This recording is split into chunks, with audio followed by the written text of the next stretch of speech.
नमस्कार, DNP India में आपका स्वागत। मैं हूं आपके साथ राहुल चौधरी। उत्तर प्रदेश की 9 विधानसभा सीटों पर उपचुनाव होना है, जिसमें से एक सीट गाजियाबाद सदर भी है।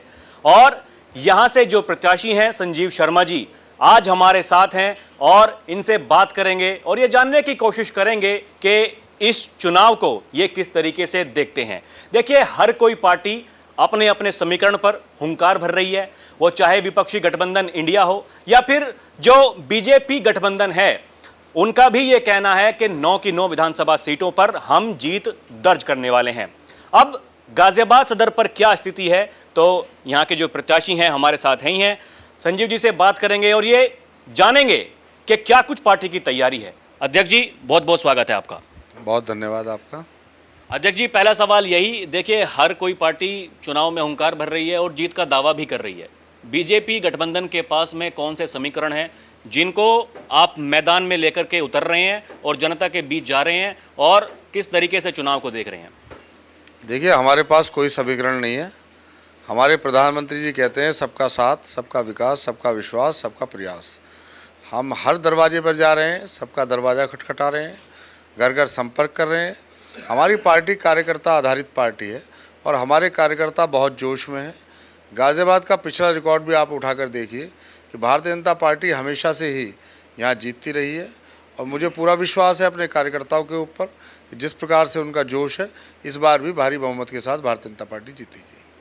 अध्यक्ष जी, आप संगठन के आदमी हैं और ऐसा कहा जाता है कि आप जो सूबे के मुखिया हैं योगी जी, बड़े करीबी हैं उनका एक नारा वो पूरे हिंदुस्तान में उसने तहलका मचाया हुआ है, बटोगे तो कटोगे। और जो पूर्व मुख्यमंत्री हैं अखिलेश यादव जी, सपा के मुखिया हैं, उनका ऐसा कहना है कि ये एक लैब में तैयार किया हुआ नारा है और इससे बढ़िया कोई बोल नहीं सकता था योगी जी से बढ़िया इस नारे को, इसलिए उनसे कहलवाया गया। क्या कुछ आप कहेंगे? देखिए, अखिलेश जी के बारे में तो मैं कहूँगा कि उनके तो मुंह के आगे मैदान है, कुछ भी बोल सकते हैं अखिलेश जी। तो अखिलेश जी की बात को मैं बहुत ज़्यादा गंभीरतापूर्वक नहीं लेता हूँ। बात योगी जी की है तो योगी जी के तो सभी कार्यकर्ता करीबी हैं, सब योगी जी को अपने दिलों की धड़कन मानते हैं सभी कार्यकर्ता। और भारतीय जनता पार्टी का एक एक व्यक्ति ही नहीं, क्षेत्र के और उत्तर प्रदेश के सभी सम्मानित मतदाता योगी जी को ये मानते हैं कि योगी जी के अंदर इतना विश्वास है कि जब तक योगी जी उत्तर प्रदेश के मुख्यमंत्री हैं तब तक कानून व्यवस्था का राज रहेगा और तब तक सब लोग सुरक्षित हैं। पहले यहाँ पर मतदान 13 तारीख को होना था, अब 20 को होना है और चुनाव आयोग का ये आदेश है। विपक्ष ये कह रहा है कि बीजेपी डर गई और इसी वजह से चुनाव आयोग से सिफारिश करके ये जो मतदान की तारीख है उसको पीछे हटवाया।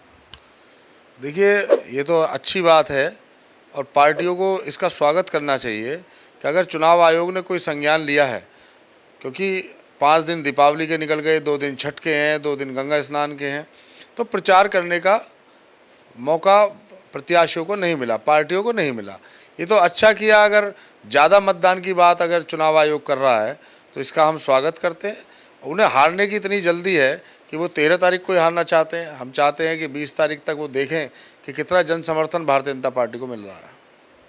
आपको क्या लगता है, यहाँ गाजियाबाद सीट की अगर हम बात करें तो मुकाबले में कौन है, क्या आपको लगता है? देखिए, असपा भी यहाँ से चुनावी मैदान में है, बसपा भी है, समाजवादी पार्टी और कांग्रेस का गठबंधन भी है।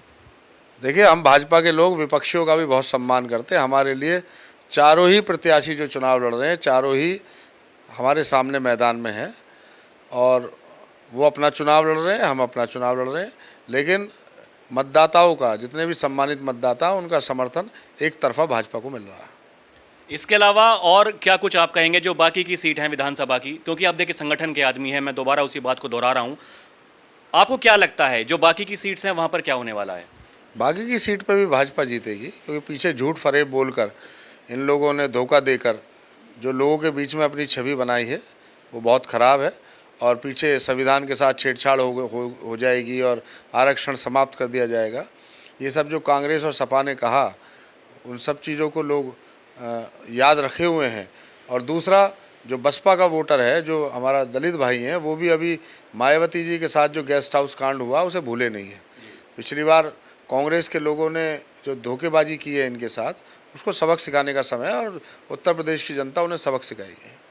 देखिए, मायावती जी के अलावा चंद्रशेखर जी हैं, उनकी पार्टी आज़ाद समाज पार्टी, और उनका ऐसा कहना है कि हमारे पास में पूरा का पूरा दलित समाज है, उसका वोट बैंक है, प्लस जो अल्पसंख्यक समाज है उनका भी वोट बैंक हमारे पास में है। दोनों ही जो इस समाज का कॉम्बिनेशन है, इसलिए हम इस चुनाव में जीतने वाले हैं। देखिए, जहाँ तक दलित समाज है, दलित समाज तो ज़्यादातर भारतीय जनता पार्टी के साथ है, और हमारे कम से कम 100 से ज़्यादा ऐसे नेता हैं जो जाटव समाज से हैं। कोई पार्षद है, पूर्व पार्षद है, मंडल अध्यक्ष है, बहुत ही प्रॉम्प्ट कार्यकर्ता हैं। तो मुझे लगता है कि वो अपना दावा कर रहे हैं और हम कह रहे हैं कि 60% से ज़्यादा जो जाटव समाज का वोट है वो हमें मिलेगा। उसके अलावा वाल्मीकि समाज, कोरी समाज, हमारे धोबी भाई, खटीक भाई, इन सब का भी समर्थन भारतीय जनता पार्टी के पास है।